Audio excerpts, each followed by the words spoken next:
আসসালামু আলাইকুম সম্মানিত দর্শক, স্ক্রিনে যে ঘাসটি দেখা যাচ্ছে এটি হলো সেই ডক্টর জহির স্যারের চীন থেকে আনা জারা ওয়ান হাইব্রিড ঘাস। দর্শক, খুবই নরম এবং মিষ্টি ঘাস, খুবই রসালো ও স্বাদযুক্ত একটি ঘাস জারা ওয়ান। দর্শক, আমরা এই জমিতে প্রথমবার এই গাছটি রোপণ করেছি।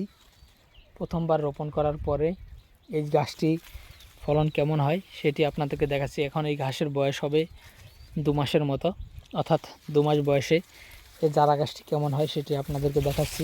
তো দর্শক, আমরা আমাদের আরেকটি জমিতে চারা গাছের পরিপক্ক কাটিংয়ের যে জমি সেটাও রয়েছে, সেটাও আপনাদেরকে আমরা দেখাবো। তো এখানে দেখাচ্ছি যে চারা গাছ প্রথমবার লাগালে 2 মাস বয়সে কেমন ফলন হয় সেটি। তো দর্শক শ্রোতা, দেখতেই পাচ্ছেন এক একটি ঘাস খুবই এখন নরম রয়েছে, খুবই নরম এবং মিষ্টি এবং খুবই মোটা।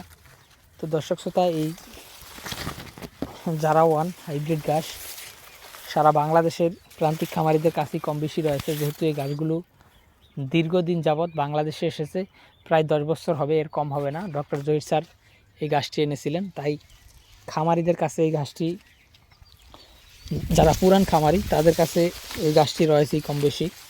আর যারা নতুন খামার করবেন তারাও এই গাছটি লাগান, অবশ্যই লাগান। তার কারণ হলো যথেষ্ট পরিমাণে ফলন এই জারা ঘাসে হয়। দর্শক, এত বেশি ফলন কিন্তু অন্যান্য বিশেষ করে পাকচন বা নেপিয়ারে হয় না, বা লাল পাকচনও হয় না, বা সবুজ পাকচনও হয় না। তো দর্শক, জারা ঘাসের থেকেও বেশি ফলন হয় সে গাছ বাংলাদেশে বর্তমানে এসে গেছে। সেক্ষেত্রে আপনার গুয়াতিমালা ঘাসে কিন্তু জারার থেকে বেশি ফলন হয়।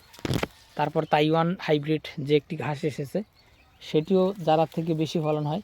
তারপর জাঞ্জিবার হাইব্রিড, সেটা হয়তো জারার থেকে বেশি হবে না, হয়তো জারার মতোই ফলন হবে, কিন্তু জাঞ্জিবারে আপনার ওষুধি গুণসম্পন্ন, আপনার গরুর পেট ফোলা, পেট ফাঁপা এরকম সমস্যা থেকে সমাধান হয়। দর্শক, সেই জাঞ্জিবার, তাইওয়ান এবং গুয়াতিমালা 3টি ঘাসই আমরা লাগিয়েছি এবং 3টি ঘাসের কাটিংই আমাদের কাছে রয়েছে। চাইলে আপনি সেই ঘাসের কাটিংও সংগ্রহ করতে পারেন। দর্শক, আজকে ভিডিওটি আর বাড়াবো না, এখানে শেষ করব। সকলকে অসংখ্য ধন্যবাদ।